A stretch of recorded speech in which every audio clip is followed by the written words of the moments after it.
ETF index mutual funds నేర్చుకుని stock మార్కెట్లో రాణించాలనుకుంటున్నారా? వెంటనే ఈ నెంబర్కి కాల్ చేయండి. నమస్తే రస్త గారు. నమస్తే ఉష. అనిల్ అండ్ శైలజ ఇద్దరు భార్యాభర్తలు బల్వన్ మరణం మనం చూస్తూ ఉన్నాము. మనస్తాపానికి గురై పరువుని కాపాడుకునే పరిస్థితుల్లో ఏం చేయాలో అర్థం కాని పరిస్థితుల్లో డెసిషన్ తీసుకున్నారని చెప్పొచ్చు. అమ్మాయి ఒక వీడియో రిలీజ్ చేసిందండి బయటికి. నేను తెలుసో తెలియక ఒక చిన్న తప్పు చేశాను ఒక ఏడాది కిందట. మా అత్తమామలకి నా భర్తకి కూడా తెలుసు. వాళ్ళు మర్చిపోయి జీవితాన్ని ముందుకు తీసుకొచ్చారు. కానీ మా పిన్ని ఎవరైతే ఉన్నారో ఆవిడ ఊర్లో చెప్పడం, ఇరుగు పొరుగు వాళ్ళకి చెప్పడం మనస్తాపానికి గురి చేసింది. నా భర్త పురుగుల మంది తాగి చనిపోవాలని ప్రయత్నించారు 1 వీక్ బ్యాక్. మళ్ళీ అప్పుడు వెళ్ళి బతిమలాడుకున్నాం, ఇలా చెయ్యొద్దు అని చెప్పాము. అయినా ఆవిడ ఎక్కడా ఆగలేదు. మాకు ఇంకా ఏం చేయాలో అర్థం కాక మేము చచ్చిపోతూ ఉన్నాము అన్న వార్త మనం విన్నాం. రైలు పట్టాల కింద ఆ ఇద్దరి శవాల్ని చూడడం జరిగింది. ఈ గాసిప్పింగ్ ఏంటండి రస్త గారు? అసలు అంటే ఫ్యామిలీని చిన్న భిన్నం చేసేస్తుంది. ఇట్లాంటి వాళ్ళను నిజంగా కూడా ఇప్పుడు వీళ్ళు హత్య చేసిన వాళ్ళకంటే ఎక్కువ ఎందుకంటే వీళ్ళదేమో ఇప్పుడు అంటే చాలా ప్యాథటిక్, చాలా బాధాకరం అనిపిస్తుంది.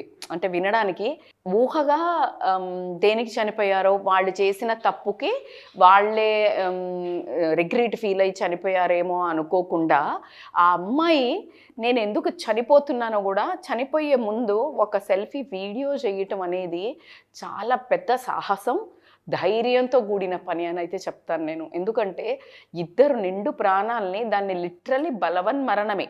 అంటే వాళ్ళు ఆత్మహత్య చేసుకోలేదు.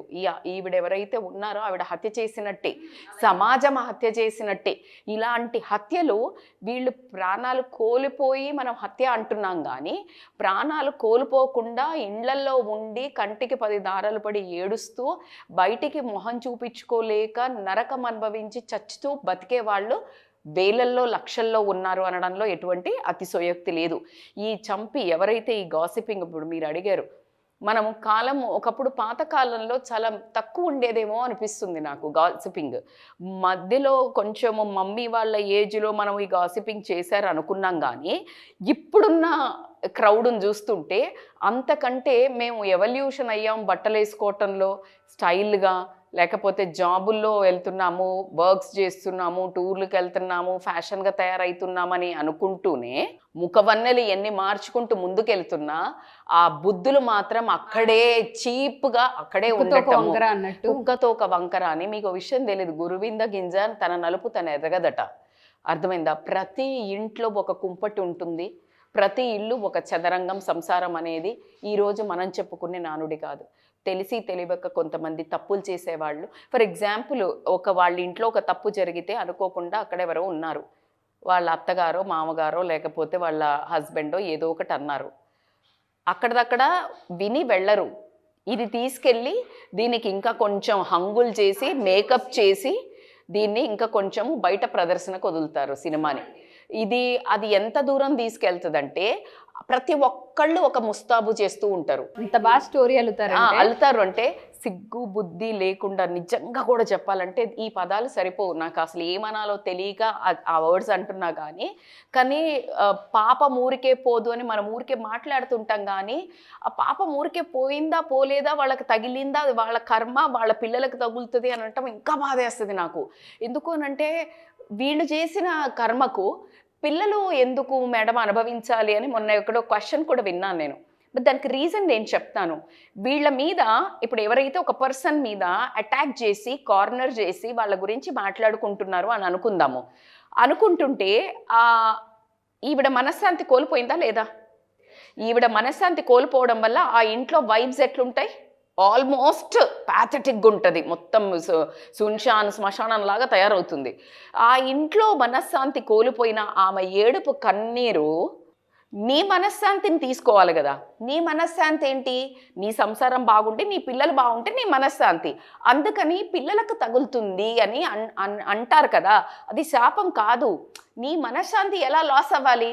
మరి నువ్వు చేసిందే కదా. నువ్వు ఏది పెడితే అది వస్తుంది అనేది నానుడే. నువ్వు యాపిల్ చెట్టు పెడితే యాపిల్ చెట్టు వస్తుంది, వేప చెట్టు పెడితే తులసి చెట్టు వస్తుందా? రాదు.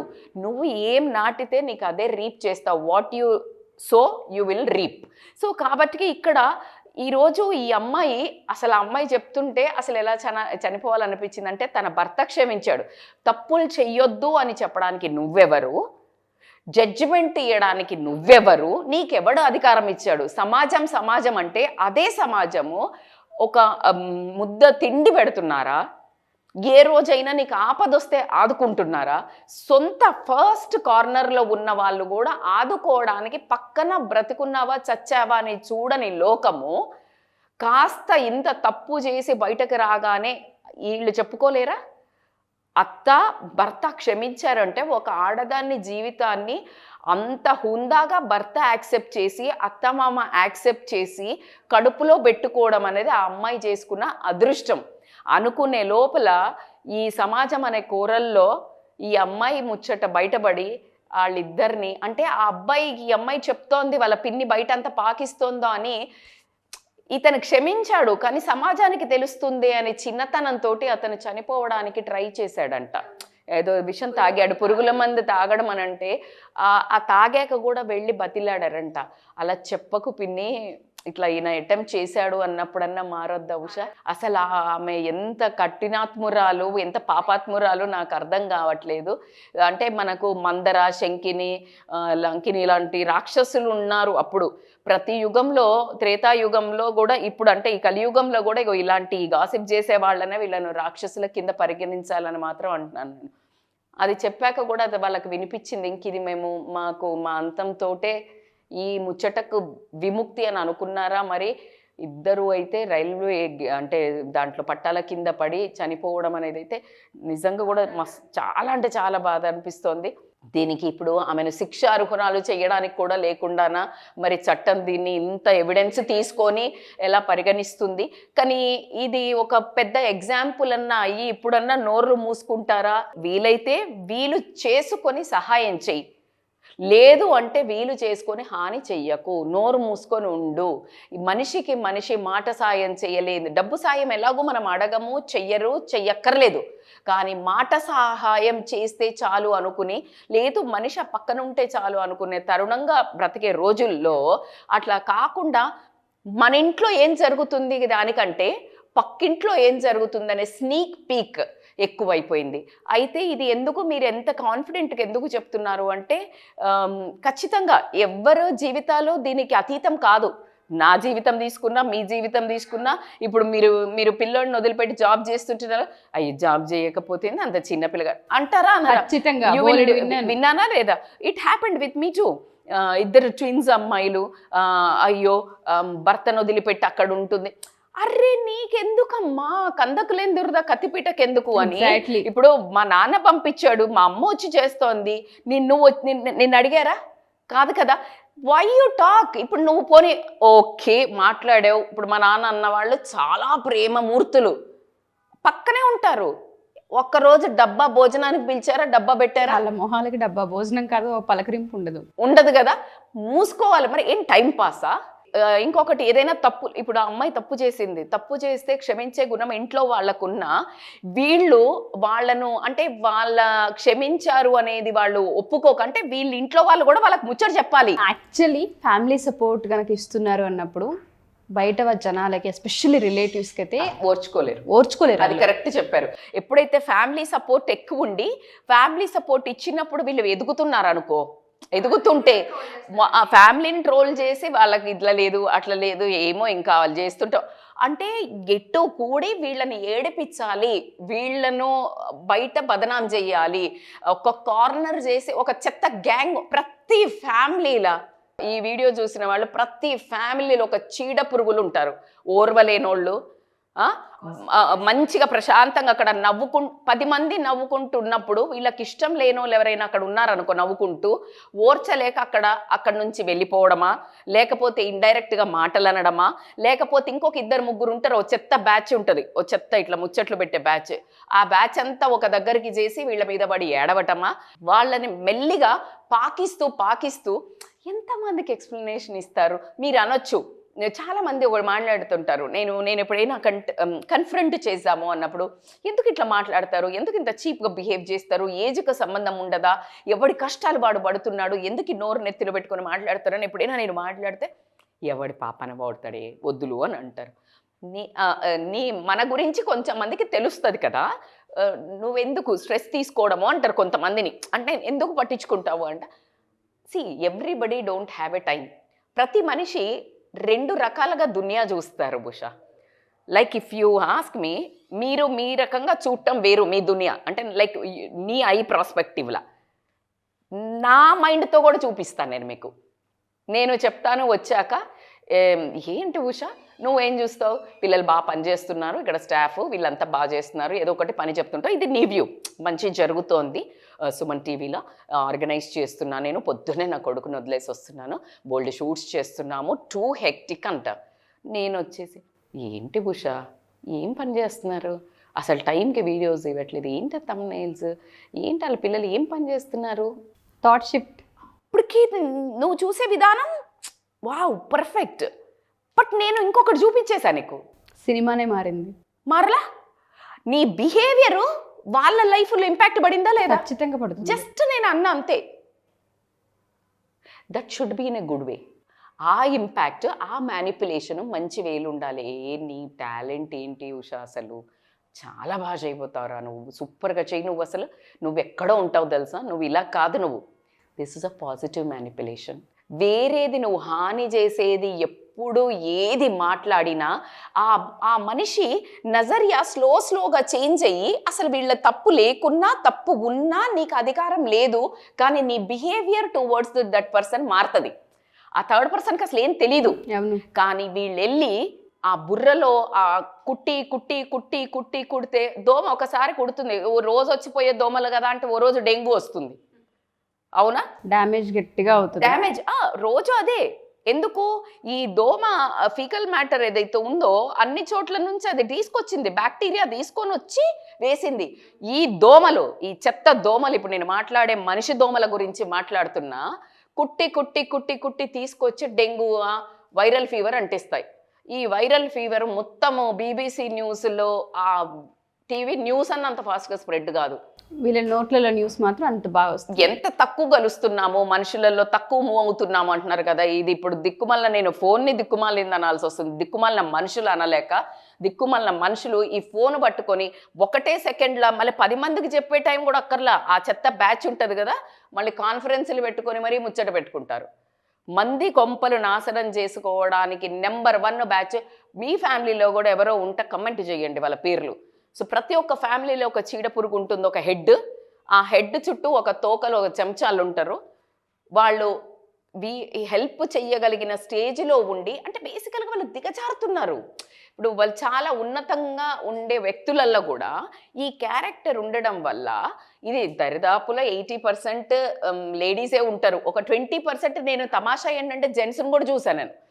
ఇదివరకు జెంట్స్ చాలా తక్కువ ఉండేవాళ్ళు, బట్ నవ్ డేస్ ఈక్వల్ అయ్యారు. మీకు అనిపిస్తుందా? ఐ డోంట్ నో, సమ్హౌ నేను చూస్తుంటాను అరౌండ్లో, ఆ మగవాళ్ళు కూడా ఇలాంటి చిల్లర రాజకీయాలల్లా ఈ ఆడోళ్ళతోటి, బేసికల్గా జెంట్స్ లేడీస్ కలిసి ఎక్కువ ఉండటం జరుగుతోంది. ఇప్పుడు టూర్స్ అనో, లేకపోతే కలిసి ఉండటం అనో, లేకపోతే ఎక్కువ హ్యాంగ్ అవుట్ అవటం వల్ల వాళ్ళని కూడా ఇన్వాల్వ్ చేయటం వల్ల వాళ్ళ బుర్ర కూడా, ఇప్పుడు నేను ఇందాక అన్నట్టు ఆ దోమ కుట్టి కుట్టి కుడితే డెంగ్యూ వచ్చినట్టు ఈ మగాళ్ళకు కూడా ఈ రోగం అంటుకొని వీళ్ళు పెద్ద తరహాలో చేయటం, అంటే పాకిచ్చడానికి హుందాగా. అంటే ఇప్పుడు నీకు లేడీనన్నా పోయి కన్ఫరెంట్ చేయొచ్చు, కానీ మగాళ్ళు ఉన్నప్పుడు కొంచెం అందరూ ధైర్యం చేయలేరు. ధైర్యం అంటే భయపడి కాదు, అయ్యో ఈ ఫూలిష్ పీపుల్ అనుకుంటుంటారేమో, మేమేం చేసినా చెల్తుంది, మాకు నోరున్నదే ఊరు, మేము పడుతున్నాము దేశం మీద, చాలా మందిని సతాయిస్తున్నాం అనుకుంటారేమో. కాదు, మురిక్కాలువలో రాయి వేస్తే ఎవరి ముఖం మీద పడుతుంది తల్లి? మన మీద. దారిన పోయే కంపల్ని తగిలించుకోవటం అనుకొని నోరు, silence is the best solution. కానీ అన్నిసార్లు కుదరదు, మనస్సు ఆగదు కదా. ఇలా అందరూ ఒక రకంగా చూస్తున్నారు, ఒక రకంగా టార్గెట్ చేస్తున్నారు, ఒక రకంగా మాట్లాడట్లేదు, ఒక రకంగా కార్నర్ చేసిండ్రు, ఒక రకంగా ఇబ్బంది పెడుతున్నారు, అందరిని పిలిచారు నిన్ను పిలవట్లేదు, వాంటెడ్గా చేస్తున్నారు అన్నారు అని అంటే వీళ్ళకి మనశ్శాంతి ఉంటుందా? ఇగ్నోర్ చేయగలుగుతారా? ఇగ్నోర్ చేయమని మనం బాగా చెప్తాం మనం, అయ్యో we're doing some videos also, ignore కొట్టండి, అనాయ్ చేయండి, but it is not easy. అదే పరిస్థితి వాళ్ళకొస్తే అప్పుడు తెలుస్తుంది. కానీ నేను అదొక్కటే కోరుకుంటాను దేవుణ్ణి, ఎవరికైతే ఇప్పుడు ఆమెకి ఖచ్చితంగా ఆమె లైఫ్లో చాలా పెద్ద వాక్యూమ్ అయితే క్రియేట్ అవుతుంది. ఎందుకంటే 2 ప్రాణాల పాపం ఊరికే పోదు ఎట్లనడ. కానీ నేను అదే చెప్తున్నా, వీళ్ళ చచ్చిపోయిన వాళ్ళ గురించి ఈరోజు మనం ఎంత మాట్లాడుకుంటున్నామో వాళ్ళ ఆత్మలకు ఈ సొసైటీ నుంచి నిజంగా వాళ్లకు విముక్తి కలగాలని నేను మనస్ఫూర్తిగా కోరుకుంటూ, ఈ చెత్త దోమల్ని, ఈ చెత్త రాజకీయాలు చేసే చిల్లర ఫెలోస్ ఉంటారు కదా, వాళ్ళకి బుద్ధి చెప్పాలి అంటే ఈ మీడియా కార్ జనాలు ఉంటారు, గంగిరెద్దుల్లాగా ఓ బ్యాచ్ ఉంటుంది. అంటే ఎవరు ఏది చెప్తే డూడు బస్వన్న అని. అలా కాకుండా ఎవరైనా చెత్త మాట్లాడుతున్నప్పుడు మనము స్టాప్ చేయగలగాలి.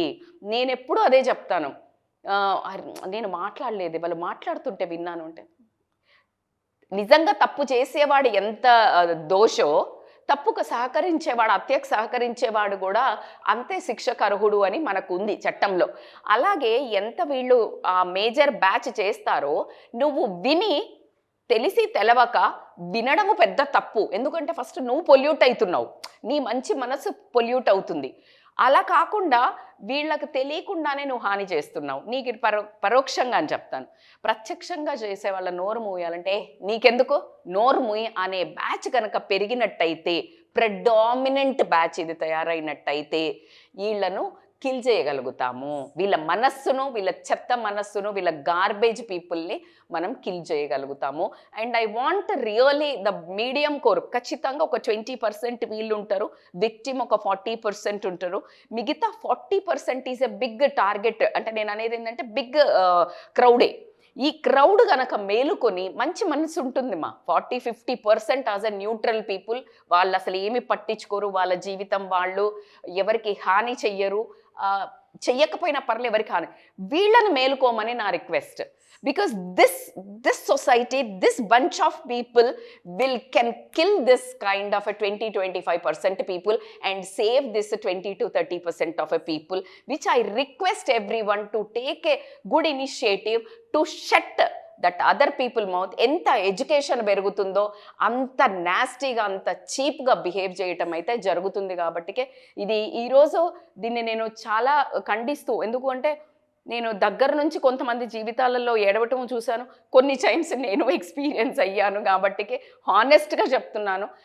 అంటే ఏ రోజు కూడా ఒకరిని ఇంకొక మాట హర్ట్ చెయ్యకుండా ఉండాలి అనే మనస్తత్వంతో నేను ఎప్పుడు బతుకుతాను. చేతనైతే సాయం చేయి, లేకపోతే నోరు మూసుకో is my all time favourite tag line. So నేను ఎప్పుడు అదే బిలీవ్ చేస్తాను. సో కాబట్టికే ఐ రిక్వెస్ట్ ఎవ్రీ వన్, గట్టిగా స్టాండ్ తీసుకోండి. ఎవరైతే ఒక మాట ఒక ఆడామ మీద కానీ మొగామ మీద కానీ, వాళ్ళ ఇంట్లో అప్పులు అయ్యాయి అనుకోరా, ఆగిందా అప్పుడు? ఎంత షాపింగ్ చేసింది, మొత్తం ఆయన డబ్బులన్నా ఆమెనే ఖర్చు పెట్టి ఇది గాసిప్ చేస్తారు. ఇది అసలు అక్కడ ఉండదు, అది సీన్ ఉండదు. ఎంత అన్యాయం రా. ఒకవేళ అప్పులైతే వీళ్ళిద్దరే కదా భరించి, నువ్వు కడుతున్నావా? ఇప్పుడు ఆడదాన్ని ఎందుకు లాగాలి? అవునా కాదా? అది నేను నా చెవులారా చాలా మంది మీద పడి ఎడవటం విన్నాను. లేదు ఇంకేదైనా డబ్బులేదా, ఎప్పుడు బయటనే తింటారు, ఆరోగ్యం బాగాలేదని ఎవరైనా వచ్చొక ఆమె పిల్లల గురించి చెప్పింది అనుకో, ఎప్పుడు బయట ఆర్డర్లే, వీళ్ళు ఉండదు తెలుసా వదినా, నీకెందుకమ్మా, నువ్వు పంపిస్తున్నావా? ఇవన్నీ రియల్వా కాదా? చీరలు కట్టుకొని కట్టిన చీర అర్రే నీకెందుకే బాబు, నీకెందుకు? వాళ్ళ ఆయనకి తెలుసా ఇంకొక ఎఫ్ఐఆర్ ఉంది తెలుసా, ఈమె తెలుసా వేరే ఆయన, నీకేం నువ్వు పోతావా? నువ్వు పో. ఇప్పుడు ఏంటి ఏడుపాము పోయిందనా, నువ్వు పోలేదనా? What's your problem? In what way you are doing better to their family? నీకు బాగా బాధ అయింది, నీకు వాళ్ళ కన్సర్న్ ఉన్నారు, పక్కకు తీసుకో, కూర్చోబెట్టుకో. ఇట్లా కాదు, నీకు ఎందుకు చెప్పు, ఇట్లా అందరూ ఇట్లా ఉంది కదా, నువ్వు you have to change your life, లేదు మన పిల్లలకి ఎఫెక్ట్ అవుతుంది, లేకపోతే ఇది ఎఫెక్ట్ అవుతుంది, ఇలా చెప్పాలా వద్దా? నువ్వు మంచి చేద్దాం అనుకుంటున్నావు, కానీ నువ్వేం చేస్తున్నావు? మొత్తము పాకిస్తున్నావు, లేనిది అంటగడుతున్నావు, ఉన్నా కూడా దాన్ని పాకిస్తున్నావు. నువ్వు చేసే ఫేవర్ ఎక్కడుంది? ఆ కుటుంబాన్ని నువ్వు కాపాడేది. ఇంకా కామెడీ, ఆ కుటుంబంలో తిని పెరిగిన వాళ్ళు ఉంటారు, కానీ ఆ కుటుంబం మీదనే తిన్నింటి వాసాలు లెక్క పెట్టారు, ఉప్పు తిని కూడా వీళ్ళకు హాని చేశారు, విశ్వాసం లేదు అని మనం అట్లాంటి కొల్లలు చూశాను నేను. కానీ మనతో ఏ సంబంధం ఉన్నా దూరం ఉన్నా మనకు అట్లాగే మంచి చేసే వాళ్ళు కూడా ఉన్నారు మన కుటుంబంలో. నాకు ఆ ఎక్స్పీరియన్స్ కూడా ఉంది. నా ఫ్యామిలీలో నా ఓన్ బ్రదర్ ఇన్ లా వాళ్ళు మేము దూరం ఉన్న అంటే బ్యూటిఫుల్గా హెల్ప్ చేసేవాళ్ళు. అంటే the way they do is a magnanimous. నేను అందుకే చెప్తున్నా, ఆ భారీ గుణం ఉన్న వాళ్ళు ఉంటే ఈ చెత్త గుణం ఉన్న క్రౌడ్ ఉంటారు. కాబట్టి నేనేమంటున్నా అంటే ఈ క్రౌడ్ వీళ్ళను నోరు మూపించడము, ఈ కమ్యూనిటీని కిందకి తొక్కేస్తే ఈ సేఫ్ సైడ్ ఉన్న వీళ్ళని సేవ్ చేయగలుగుతారు, ఈ బారిన పడే వాళ్ళను, విక్టిమ్స్ అయ్యే వాళ్ళను అని. ఈరోజు చాలా బ్యాడ్ న్యూస్. అండ్ నేను చాలా ఎక్కువ కోపం వచ్చింది నాకు ఈ మాట విన్నప్పుడు, ఇద్దరిని చనిపోవడం అనేది. So that's why we took and we want you to comment మీ లైఫ్లో కూడా ఇలా ఎవరైనా మీ కుటుంబం వాళ్ళ వల్ల మీరు గనక ప్రాబ్లమ్స్ పడుతున్నట్టయితే వాళ్ళ నేమ్స్ తీసుకోకుండా మీరు కాల్ చేసి మాకు చెప్పినా కూడా మేము షోలో మీ రియల్ స్టోరీని మేము షేర్ చేసుకుంటాము. లేదు అంటే కమెంట్లో పెట్టండి. థ్యాంక్ యూ రజిత గారు, thank you so much. So ఎవరైతే మా ఈ వీడియో చూస్తుంటారో ప్రతి ఒక్క ఫ్యామిలీలో ప్రతి ఒక్క లైఫ్లో ఎక్కడో ఒక దగ్గర ఒక చీడ పురుగు ఖచ్చితంగా మీకు తెలుస్తూ ఉంటుంది. అవాయిడ్ చేయండి, పొరపాటును కూడా గ్యాంగ్లోకి రానివ్వద్దు, అవాయిడ్ చేయండి. సిచ్యుయేషన్ డిమాండ్ చేసి మిమ్మల్ని డిప్రెషన్లోకి వెళ్ళేలాగనో, మీ వివాహ బంధాన్ని తుంచేసేలాగనో, మిమ్మల్ని కించపరిచేలాగనో కనుక ఉంది, మేము ఇప్పుడు బయటపడలేకపోతున్నాం, వాటి వల్ల చాలా పెద్ద మిస్కమ్యూనికేషన్స్ జరిగాయి, భారీ డ్యామేజ్ మా జీవితాల్లో జరిగింది అంటే రజిత గారు ఎప్పుడు అవైలబుల్గా ఉంటారు. వాటి నుంచి ఎలా బయటపడాలి, వాటిని ఎలా ఎదుర్కోవాలన్న వాటిపైన మీకు ఖచ్చితంగా సెషన్స్ తీసుకోవడం జరుగుతూ ఉంటుంది. మీరు కనుక ఇటువంటి ఎపిసోడ్స్ చూసి ఇంకా ఏదైనా కామెంట్ రూపంలో సజెషన్ ఎపిసోడ్ ఇచ్చినా ఖచ్చితంగా మేము ప్రతి కామెంట్ చదువుతాం. చదివిన ప్రతి కామెంట్ కనుక వీడియో చేయాల్సిన పరిస్థితి కనుక ఉంటే ఖచ్చితంగా వీడియోస్ కూడా అందిస్తాం. ఎవరికైనా సెషన్స్ కావాలి పర్సనల్గా అనుకుంటే మమ్మల్ని అప్రోచ్ అవ్వచ్చు. అండ్ దాంతోపాటు ఎస్పెషల్లీ స్కూల్స్లో కూడా ఈ గాసిపింగ్కి సంబంధించిన అవేర్నెస్ని క్రియేట్ చేయాల్సిన బాధ్యత ప్రతి ఉపాధ్యాయులకు ఉంది. కాబట్టి గ్రూప్ సెషన్స్ ఎవరైనా కావాలి అనుకున్నా, లేదా పిల్లలకి సంబంధించి good touch, bad touch and దాంతోపాటు గాసిపింగ్ అవేర్నెస్ని రజిత చేయాలనుకున్న రజిత గారు అవైలబుల్గా ఉన్నారు. కింద స్క్రోల్ అవుతున్న కాంటాక్ట్ చేస్తే రజిత గారిని మీకు పూర్తి వివరాన్ని అందిస్తారు. సుమన్ టీవీలో మీ పర్సనల్ అండ్ బిజినెస్ ప్రమోషన్స్ కోసం కింది నెంబర్కి కాంటాక్ట్ చేయండి.